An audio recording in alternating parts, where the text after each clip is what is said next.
As pessoas normalmente que suicidam ou que estão numa profunda depressão são as pessoas que não vislumbram a esperança e não têm a certeza de que alguma coisa poderá melhorar no futuro, ou que a vida deles possa dar algum salto significativo e, em consequência disso, como eu disse, em casos mais extremos, pôr termo à vida. O que é que leva as pessoas a chegarem a esse ponto de querer morrer? Eu não sei se alguém aqui já teve essa experiência de querer morrer. Mas às vezes nós, por situações muito extremas, podemos querer morrer. Uma coisa é querer morrer ou desejar morrer, outra coisa diferente é pôr termo à vida. Isso é incorreto do ponto de vista bíblico. Mas as pessoas, por circunstâncias que vão tendo, pela incapacidade de responder a estas realidades circunstanciais, pode levar que a pessoa entre em desânimo, inclusive entender que quer morrer. Eu acho que até nem é mal nisto. O mal, como eu disse, é nós pôr um termo à nossa própria vida. Apóstolo Paulo, grandes homens de Deus, como nós vemos aqui, Elias, tiveram esse desejo de partir, porque a pessoa vê tanta injustiça, tanta maldade, tantos problemas, tanta perseguição, que leva-nos com que nós desejemos morrer. Desejemos morrer no sentido de partir para estar junto ao nosso Senhor. Acho que não há nenhum mal ao cristão ter esse desejo. Até porque o nosso desejo é partir o mais rápido desta vida. Porque a vida que nos espera, lá está novamente, essa esperança, a vida eterna. Mas, apesar de nós termos esses desejos, nós temos que reconhecer que a nossa vida não depende de nós. Nós temos que reconhecer que quem decide se temos que continuar a viver ou não é Deus. Acho que isso que faz grande diferença. Porque quando a pessoa já chega ao ponto de, enfim, de tirar a própria vida, isso é uma situação muito monstruosa e situação muito perigosa, porque a pessoa está a substituir quem tem o poder sobre a vida. Esta é a razão pela qual nós contrariamos as ideias que têm a ver com o aborto, com a eutanásia e até com a distanásia também, porque nós entendemos que não é o homem que compete decidir quem vive e quem não deixa de viver, em que termo, em que contexto que isso vai acontecer. Isso só depende de Deus. Mas, naturalmente, pela madrasta vida que nós vamos enfrentando, que eu já invoquei, questões de perseguições, questões de contradições, motivos de doenças, questões de injustiças, questões, enfim, de várias ordens, faz com que, às vezes, fiquemos desanimados. E quando nós ficamos desanimados, vêm, às vezes, essas ideias na nossa cabeça de nós queremos partir. Como eu disse, o próprio autor sagrado aqui, Elias, teve essa sensação. E o próprio apóstolo de Paulo também teve. Se nós lemos muitos salmos, inclusive salmos messiânicos, também dá esse sentido que o salmista, enfim, por incapacidade que estava a viver, entendia que Deus poderia, enfim, ter-o levado para o além.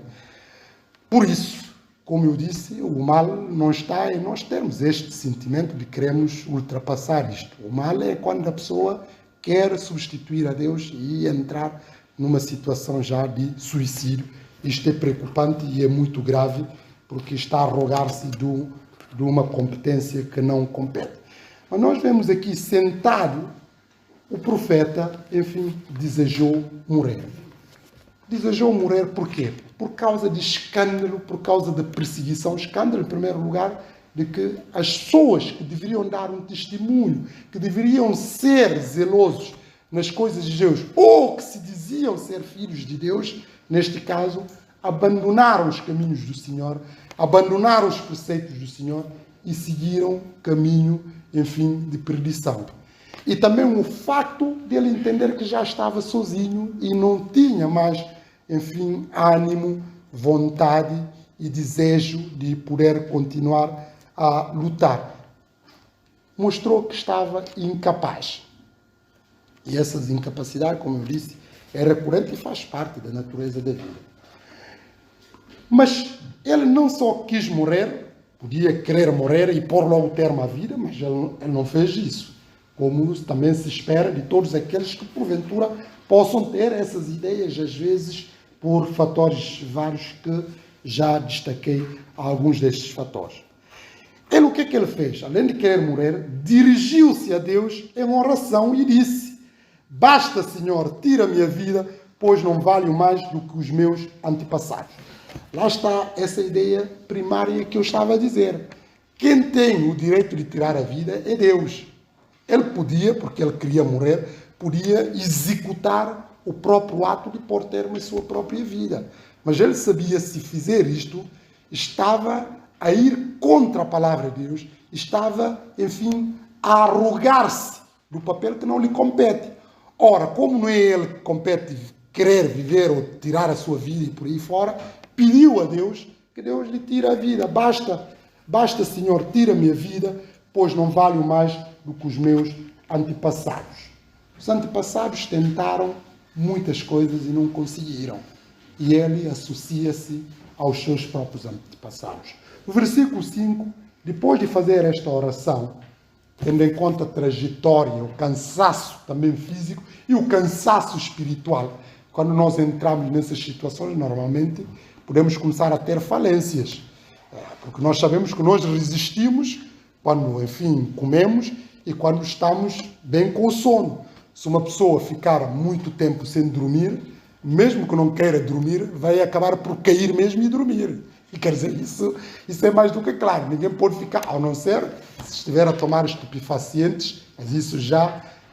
Mas mesmo tomando isso, vai ter que parar, porque senão ocorre o risco de própria vida. Mas nós sabemos que nós precisamos descansar e também precisamos saciar a nossa sede e também alimentar-nos e por aí fora. Mas perante essa situação, depois já do cansaço espiritual e também físico que experimentou, ele deitou-se debaixo da árvore e adormeceu. Dormiu. Teve um sono profundo, podíamos dizer, mas ele estava tão preocupado, queria morrer. E normalmente as pessoas, enfim, que querem morrer, por norma, não estão bem ao ponto de ter sono. Normalmente ficam também afetados do ponto de vista do sono, porque andam numa situação de atormento. Não sei, certamente que alguns podem ter experiência de lidar com as pessoas que têm esses ímpetos de suicídios. Mas aqui nós vemos que o profeta, ele dormiu. Esse sono, podemos partir do princípio que não foi um sono normal. É claro que nós dormimos pela natureza das coisas, pela nossa própria natureza, nós precisamos dormir. Mas nós vemos que deitou-se debaixo da árvore e adormeceu numa situações muito adversas e conseguiu dormir. O profeta, revigorado pelo Espírito de Deus, voltou para cumprir esta mesma missão. Ou seja, ele não perdeu.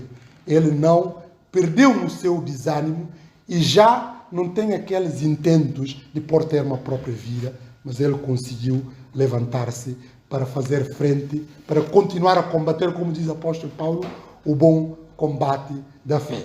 E a vida cristã também, como é que nós demonstramos que somos cristãos? Não é quando está tudo bem, é quando começamos a ter problemas, quando as realidades começam a bater à nossa porta, situação de sobressalto, quando o mar se revolta, usando essa analogia. É daí que nós sabemos em quem nós temos crido, ou aqueles em quem nós acreditamos e como é que nós responderemos a esses problemas. Nós sabemos que não somos nós que vamos lutar, mas em última instância Deus que luta por nós, como nós vemos nessa história, e como é que depois Deus vai mudar o sítio das coisas, inclusive afetando o Jezabel que estava a conspirar contra Deus. Que Deus nos ajude, que Deus nos abençoe a interiorizar esta lição nos nossos corações, mas acima de tudo continuar a alimentar a nossa esperança na fé, na palavra de Deus e no Senhor Jesus Cristo. Não nas coisas circunstanciais da vida, não no sucesso, não na nossa família, não na nossa igreja, porque nós sabemos que tudo isso pode haver escândalo, pode haver perseguição e pode haver situações adversas que vai testar-nos. Mas quando nós centralizamos em Deus, Quer dizer, não há nada que nos possa abalar. Que Deus nos abençoe, que Deus nos ajude.